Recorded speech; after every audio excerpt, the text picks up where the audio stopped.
देखो बच्चों, यहाँ पर कह रहा है अर्धनारीश्वर की कल्पना क्यों की गई। अर्धनारीश्वर आप लोग कहीं कहीं देखे होइएगा, भोला बाबा के देखे होइएगा, कोई कोई फोटो में या कहीं पिक्चर में या किसी फिल्म में देखे होइएगा।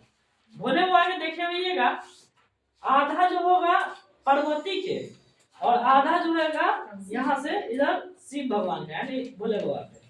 कहने को मतलब आधा भोले बाबा और आधा पार्वती के, यानी शिव और पार्वती का कल्पित रूप है। हाँ, शिव और पार्वती का कल्पित रूप है अर्धनारीश्वर। अर्धनारीश्वर क्या है? तो शिव पार्वती का कल्पित रूप है। अब हम आते हैं क्वेश्चन पर। कह रहा अर्धनारीश्वर की कल्पना क्यों की गई है? तो अर्धनारीश्वर की कल्पना की गई है, कह रहा है अर्धनारीश्वर की कल्पना की गई है क्यों? क्योंकि देखिए इसमें कह रहा है कि स्त्री में होना चाहिए, स्त्री में पुरुष का गुण और पुरुष में स्त्री का गुण, यानी स्त्री में पुरुष का गुण और पुरुष में स्त्री का गुण, यानी नारी में नर का गुण और नर में नारी का गुण। समझ गए? नर में नारी का गुण और नारी में नर का गुण होना चाहिए। और इसी को हमारे समाज में क्या होता है? यानी हीन भावना से देखता है। कैसे भावना से देखता है? हीन भावना से।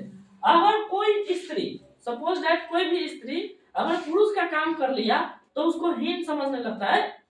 स्त्री हो के या पुरुष के काम करता है ना, यानी महिला हो के पुरुष के काम करेगी, इस तरह के लोग बोलता है। या फिर कोई पुरुष अगर घर का काम करना शुरू किया, मान लेते हैं खाना बना लिया या फिर बर्तन मांज दिया, तो उस पुरुष को जो है हीन भावना से देखने लगता है हमारा समाज। यानी हमारा समाज समझता है कि स्त्री ही है जो घर के काम करती है और पुरुष जो है वह बाहर का काम करता है। आपको ये सवाल जो है कि पूछता है कि नारी की प्रधानता कब प्रारंभ हुई? तो जब कृषि काल शुरू हुआ। जब कृषि काल जब शुरू हुआ ना, तो उसी समय से जब कृषि काल शुरू हुआ, कौन सा काल? तो कृषि काल। कृषि काल जब शुरू हुआ तो इसी काल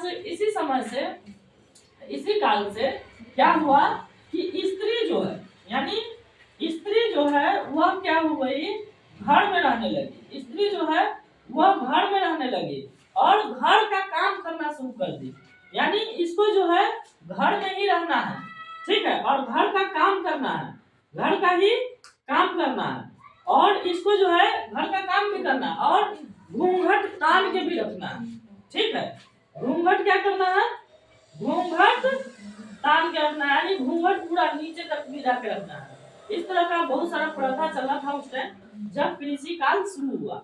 और पुरुष के लिए ये प्रथा चला था कि पुरुष जो होगा घर के बाहर का काम करेगा, यानी बाहर से कमा करके लाएगा। कमाने का काम किसको दे दिया? कमाने के काम पुरुष को दे दिया। कहाँ कमाएगा? तो घर के बाहर कमाएगा। यानी घर के बाहर का जितना काम होगा, घर के बाहर का काम, बाहर के काम जितना काम होगा, घर के बाहर का काम, वह काम पुरुष को दे दिया गया। और घर के अंदर में जो भी काम होगा वह काम स्त्री को दे दिया गया। यही यानी अर्धनारीश्वर की कल्पना किया गया उस समय। लेकिन ये कल्पना लेखक साहब, हमारे जो अर्धनारीश्वर के लेखक है रामधारी सिद्दीकर, ये इसको गलत मानते हैं। इनका कहना है कि नहीं, ये गलत बात है, ऐसा नहीं होना चाहिए। तो कैसा होना चाहिए?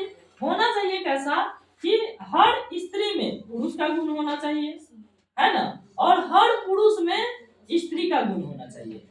समझ गया? हर पुरुष में स्त्री का गुण होना चाहिए और हर स्त्री में पुरुष का गुण होना चाहिए। ऐसा होने से वह जो है परिपूर्ण कहलाएगा। वह क्या कहलाएगा? परिपूर्ण कहलाएगा। परिपूर्ण, न कि उसको हीन भावना से देखा जाए, न कि उसको क्या किया जाए? हीन भावना से देखा जाए, बल्कि उसे क्या समझना चाहिए? हमें परिपूर्ण समझना चाहिए। बात समझ में आया? Good sir. उठाना ला, फोन उठाना ला। पापा लिखा हुआ है। वीडियो भी बंद ना हुआ।